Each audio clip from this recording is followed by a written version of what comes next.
Good morning, guys. Again, it's not really the morning, sort of is. It's right at 11 o'clock. I'm actually going out to have lunch with some guys that I used to work with. We're going to Qdoba. If you've never had Qdoba before, holy crap, tasty, tasty food. A little bit expensive, though. But it's been so long since I've seen them, I figured it's a good time to go hang out. I did not film anything first thing this morning because I was just so very tired, and I had a late night last night. Just didn't feel like filming this morning. Didn't have anything interesting to say. But video is up from yesterday. The second channel videos, the vlog I put up, they're immediately getting approved now, so I don't know if something has changed, but not going to question it. Just going to go with it. But anyway, lunchtime, I will talk to you in a bit. Qdoba. Well, that was a good time catching up with old friends, and luckily we did it early enough that we missed the line. You probably can't see it, but that line is actually extending exactly to the door at this point, and we managed to get in before there was a line at all. So, lucky for us. Heading back to work now. Stomach's full, headache, not feeling great. Well, that was a semi-productive afternoon. Got some work done on a new page for the website that I run, and unluckily found out that I have to go to a training tomorrow. Not a huge fan of that. You know, I've given trainings in the past, I've been to trainings. This one in particular has to do with a new timekeeping system that we're getting ready to have to use. And I've actually dealt with it quite a bit in the past in such a way that I actually helped set it up when it was first implemented at the higher level organization we're a part of. Yeah, when it was set up, I was not a fan of it. The whole system is just a mess. So the fact that I'm having to go to training and I'm going to have to start using it, and because I'm in the IT department, that means supporting it. Oh, life is about to get not so fun for day-to-day work. Let's just put it that way. Well, I feel as if I've been productive and yet non-productive in this hour that I've been home. I've only been home for about 40 minutes now, but basically what I've done so far, I've done a lot of testing. And I don't know if any of you guys are actually gonna enjoy this or not. It just could be more fun for me. But I've been setting up my green screen.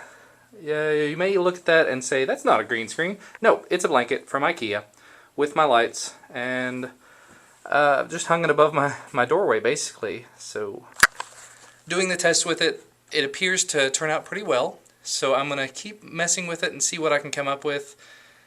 Maybe I'll try it out for some videos, maybe not. I just wanted to give you guys the little behind the scenes there, let you know what I'm working on. Well, this is an unexpected turn of events. I think the last time I talked to you, I was working on the green screen stuff. I went to get my son, we had dinner and everything, and I was talking to my wife and said, I really need to run out to this other music store and check their selection just to test out keyboards and stuff. I said, do you want to go this evening? She said, well, okay. And so I went ahead and got ready to leave.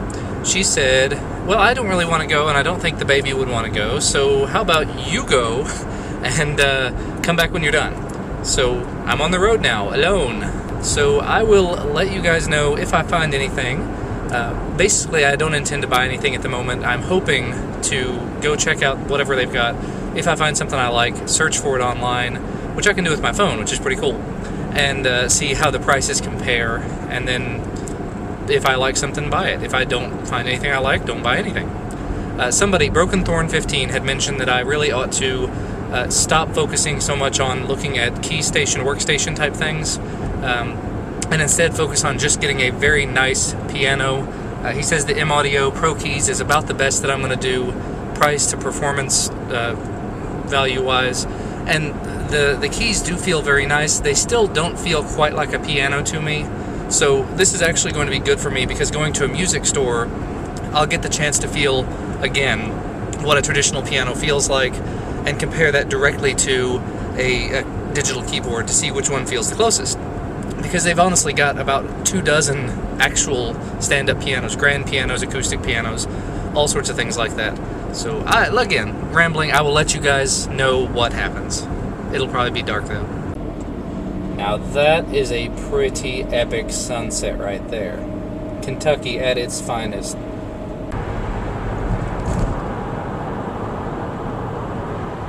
So yeah, my brain just melted a little bit. I went into the store just to see what they had. You know, I was just going to walk around alone. The salesman caught me as I walked in the door and said, "What are you looking for?" Like he was nice about it, and said, you know, what price range and what did he want to do with it and stuff. I gave him a brief example of what I wanted, and the price range. I said somewhere between $500 and $1,000, hopefully. He said, "I've got the perfect thing for you. You will not have to look anywhere else after this." And he showed me the Yamaha DGX 640. I don't know if any of you are familiar with it, but let's say I didn't buy it yet. We're gonna put that yet on there. It has 600 voices in it, I think. It's got a bunch of pre-bundled songs. It's got a bunch of accompaniment options. I've seen a load of reviews of it on YouTube already, but this is just the weight of the keys, the size of the keys. It's all. He took me across the room to an $8,000 Roland digital keyboard. And this was almost identical, except that there were a couple of workstation type features that were not there. Instead of 6 tracks on the Yamaha, they've got 16 on the Roland. Instead of a few hundred loaded voices, they've got a few thousand on the Roland. Which, you know, these are things I probably would not be using, and I don't have $8,000 to spend on. So basically, I talked to the guy. He said that it was going to be a package deal. The keyboard, an actual wooden piano stand, like a seat you sit your butt on, the stand to hold the piano, and the pedals, and it was $899, which is right within the price range that I was looking for. I was hoping to go on the lower end of that, but I went on the Amazons right after I got out of there, and the same keyboard through Amazon is $799, just for the keyboard and the stand to hold it up. So the pedals would be an extra $75, and that's for all 3 pedals. And the bench, who knows how much that is. I would bet for the cheapest one, it's at least $20 to $30. So to get them all separate, I would come up to about the same price, and that's not getting the same components. So I don't know. You guys will probably see this video before I end up making my decision, so please let me know in the comment section below if you know anything about this Yamaha DGX 640. But after playing it myself, feeling the weight of the keys, feeling the pedal, and all of those fun things, I was honestly blown away. And I'm rambling at this point, so I'm going to go home and kiss my son goodnight, and I will talk to you guys later.